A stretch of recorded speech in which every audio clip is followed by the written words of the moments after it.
Hi YouTube, I'm Alan Sugano. I'm the president of ADS Consulting Group, and today's topic is about NVMe or the M2 drives. You may have seen them mostly going into laptops these days. We're actually seeing some of them actually being stored in NAS devices, network attached storage. So I believe OWC as well as QNAP actually make a 4-bay M2 NAS where you can put in four 2 terabyte M2 drives and create a NAS out of it, get 8 terabytes of raw storage. Why would you want to do this? Well, and just FYI, right, M2 drives are about 5 times faster than a traditional SATA SSD drive at roughly about 1.5 times the cost. So for 1.5 times the cost, you get 5 times the performance. So if you're dealing with like large video, shooting in 4K, 8K, a million K, right? You might need that type of performance to deal with large files. So that would be the first use case.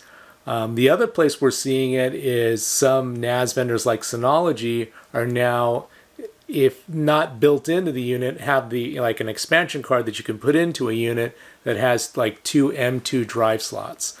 And that use case for that would primarily be for caching. So, if you have, either spindle or even slower, SATA SSD drives, and it's just not keeping up with the load, you can install these M2 drives, which give you, again, 5x the performance and just cache all the hot data.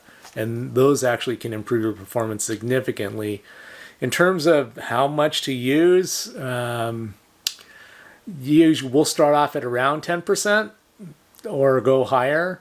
Maybe err on the side of caution there, or just get the biggest M2 drives you can. Usually today that means about 2 terabytes on an M2 drive. Just get the biggest ones you can get your hands on and stick it in, and hopefully that's at least 10%. If it's more than 10%, it'll just run better. Oh well, you'll just have to deal with it. So that's kind of what we're seeing out in the storage space with the integration of M2 drives on network attached storage or NAS devices. So that's our tip of the week. If you need help putting together a NAS or trying to figure out what would be appropriate for your use case, certainly you can send an email to info@adscon.com. Put a link here. If you like this content, please hit that subscribe button. It does help out the channel.